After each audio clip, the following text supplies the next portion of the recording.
D is retiring, so to celebrate, I'm taking our parents to Germany starting today. I'm borrowing your platinum card for the trip and plan to live it up on your credit card.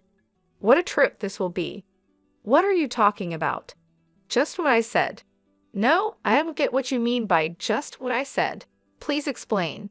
We need to hurry. I get it. We'll go soon. Sorry, I have to move on now. I'll hear the details when I get back. Just one thing, though, the credit card won't work. Huh? My jobless husband Jeremy took my credit card to take our parents-in-law on a trip. I put up with a lot from Jeremy, but this seems like the perfect opportunity to teach him a lesson. When he returns from the trip, he'll have some big regrets. I'm Maria, a 35-year-old company employee. After graduating from a prestigious university, I landed a job at a major company and have received good evaluations. Despite being only 35, my income is enough to support Jeremy, who doesn't work, and a child if we had one, but that's hypothetical.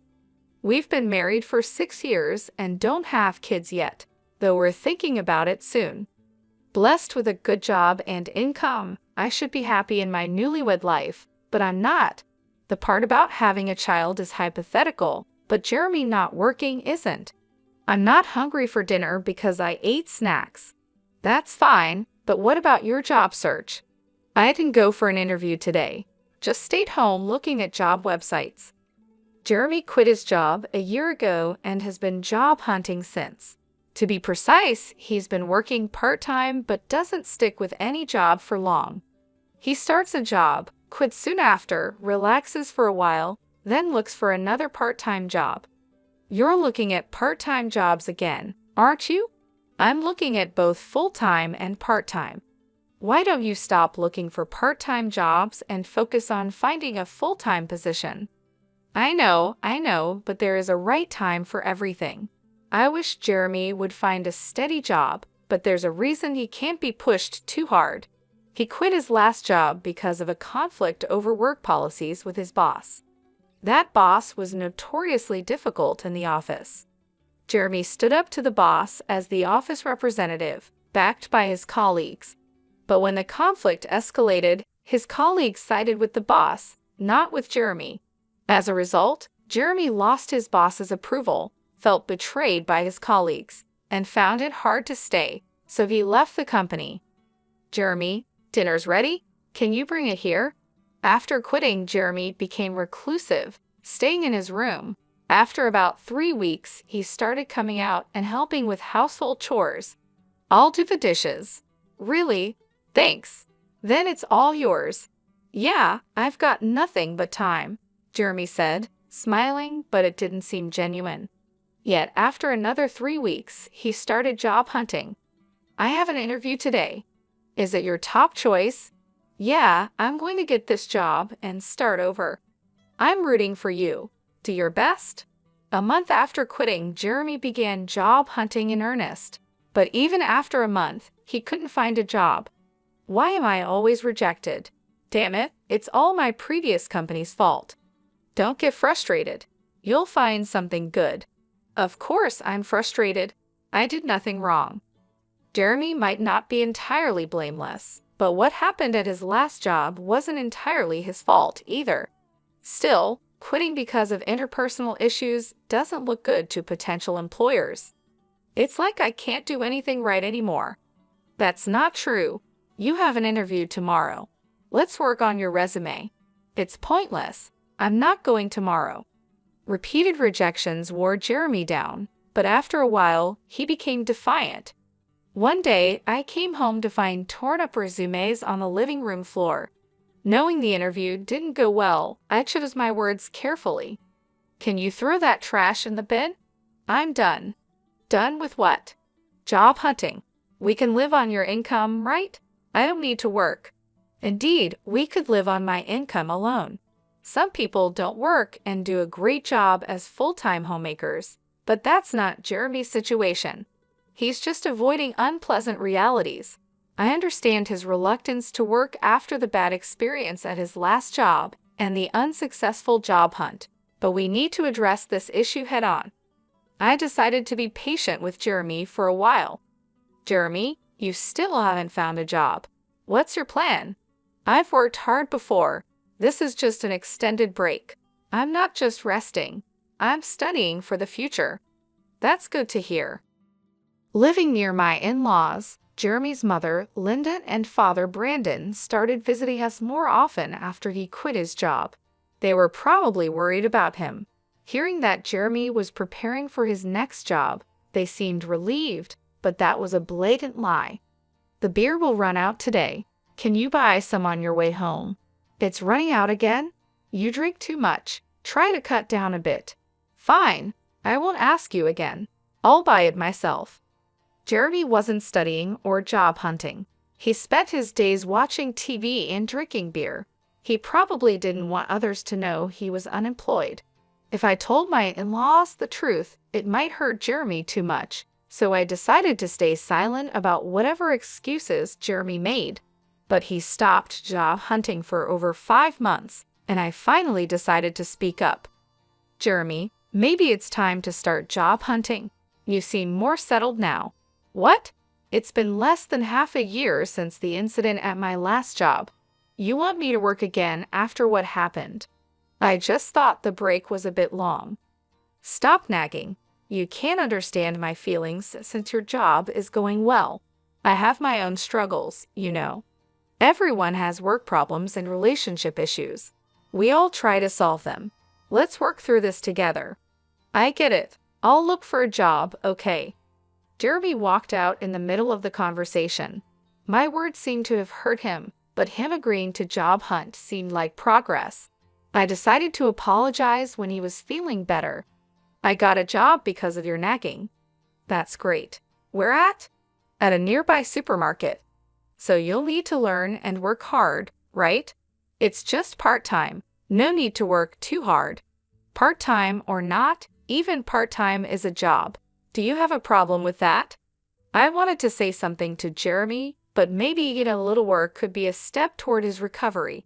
I decided to watch and see. I'm home. Jeremy, you're back. How's the job? I quit the supermarket part-time. Why? It hasn't been that long. A college student there was being bossy, telling me to always put the vegetable boxes at the bottom in storage. It felt like harassment. That student was likely just teaching Jeremy the job. In the workplace, even a college student is a senior. Jeremy kept finding and quitting jobs, unable to stick with any. So Jeremy has been unable to keep a job for long, and it's already been a year. Jeremy, what job are you doing now? I'm working part-time at a pub. I've never worked in food and beverage before, but it's interesting, and I think I finally found my calling. Really? That's great. But isn't the income from a part-time job in a restaurant kind of low? That's fine. I'm currently apprenticing, aiming to go independent. So you plan to own your place someday? Exactly. The income's small now, but I'm working hard for my goal. Then take this. Treat yourself to something nice for once. Jeremy still put on a good show in front of his parents, but as always, it was all lies. He quit the pub job 4 days after this conversation, lying and even taking allowance from his parents. This time, I couldn't help but feel disappointed in my husband, so I decided to be firmer than before. Hey, Jeremy. Later, please. I'm at a good part in the movie. You can pause it. I grabbed the remote control from the table, paused the movie, and forced a conversation. It's just pressing when you pause at the best part. What is it? Jeremy, you're 38, right? You know that's prime working age. Don't you think about the future? Spending all day at home drinking and just watching TV. The future? There are plenty of 38-year-old not working. Many people enjoy life without a job. True, work isn't everything, but those people have something else they're dedicated to. Do you have something like that? Yeah, you're upset about me not working. I'll look for another part-time job. Jeremy seemed intent on only working part-time, considering his reasons for leaving his job and his struggles with job hunting. I had been careful not to hurt him, but it was time for Jeremy to bounce back. I needed to be stricter. One day at work, I got a text from Jeremy. Dad's retiring, so we are going to Germany to celebrate. Starting today.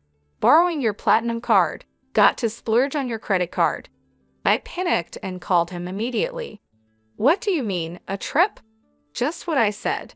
I don't get it. Just what I said. Please explain.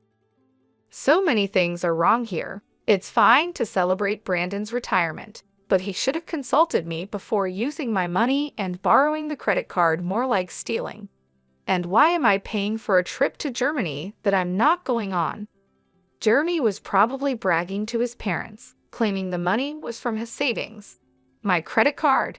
Thinking about it infuriated me, but one thing Jeremy said caught my attention. You said you borrowed a credit card. The one from our house. Yeah. Why do I have a platinum card? Some people think you need a high income for it, but that's not true. Credit history, stable income, and other factors matter, and it's attainable in your 40s. The annual fee is high, but I use it for the benefits and points. However, that credit card is in my wallet. So you took the credit card from home? Yeah, so I'm counting on you for the payment. Jeremy, elated about his trip to Germany, is speaking to me in a provocative tone. I have been patient with Jeremy for a long time, but this seems like a good opportunity. Jeremy thinks he's clever taking my credit card and being all cheerful, but he's in for a surprise. What are you doing? We need to go. Got it. I'm coming. Sorry, I need to move on now. I'll hear the details when I get back. Just one more thing, the credit card you took won't work. What? That can't be right. It's in Maria's name, and the expiry date is this month. It's short, but it shouldn't be a problem. You're lying, right, Maria? You're lying to stop me from using the card, aren't you? Such a lie is easy to see through. Yes, it expires this month. That's why I have already received a new credit card. What does that mean? So I have 2 credit cards to use for a while now. Sometimes with my credit card, when the new one is activated, the old one stops working. And I've already started using the new card, so the one you took won't work. You're kidding, right? You think it's a lie? If you don't believe me, I can send you the URL to the credit card website, or you could just try using the card. It would be amusing to see you try to pay with a card that doesn't work. This credit card really won't work. Hey, hurry up. I hear his parents calling him from the background of the phone call, but Jeremy, realizing the credit card won't work, seems too flustered to hear them. What should I do? I told them I'd pay for everything except the round-trip travel.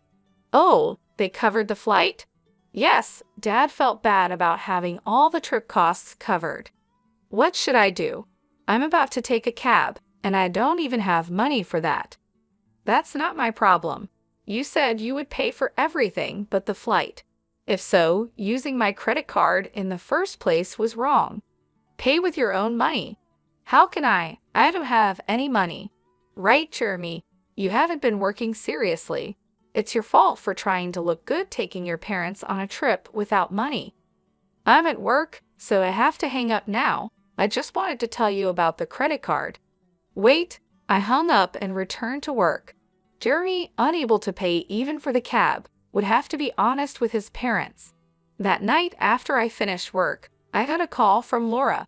I heard from Jeremy. He tried to pay with your credit card and lied about working. Sorry for the trouble. No, don't apologize, Laura. I'm sorry for the inconvenience about the credit card. Are you okay with the money? We'll cover this trip's cost when we get back. I'll make Jeremy apologize and find a job immediately. I'm sorry, Laura, but I'm considering divorcing Jeremy. Divorce because of this? It's part of it, but Jeremy has been taking money from me for a while. What? I stopped giving Jeremy money to curb his drinking. He started a part-time job and bought his own alcohol, but the salary from part-time work shouldn't be enough for daily drinking. Jeremy was taking money from my wallet to buy alcohol.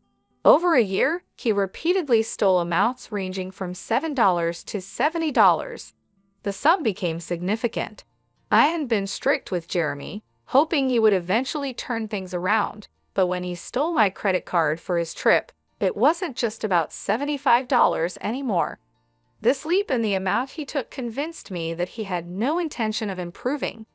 I respect your decision. Should I tell Jeremy about the divorce? Could you just tell him I want a divorce? We'll discuss the rest when he returns home. About an hour later, the next morning after my call with Laura, Jeremy called. He must have heard about the divorce from Laura, but I had asked her to wait until he was back to discuss it. Too exhausted, I had decided not to answer his call. The next morning, after returning from work, I found Jeremy at home. He had cut his trip short. "I'll work properly now. Please don't leave me," he pleaded. As I entered the living room and saw Jeremy, he immediately apologized. His regrets seemed sincere, but came too late. He had a whole year to change, yet still asked for another chance. I had warned him repeatedly, yet he squandered every opportunity. I'm not going to give Jeremy another chance because he gave up on me. My mind is made up. Can you leave? Please don't say that. If you don't leave, should I call someone to help you pack your things?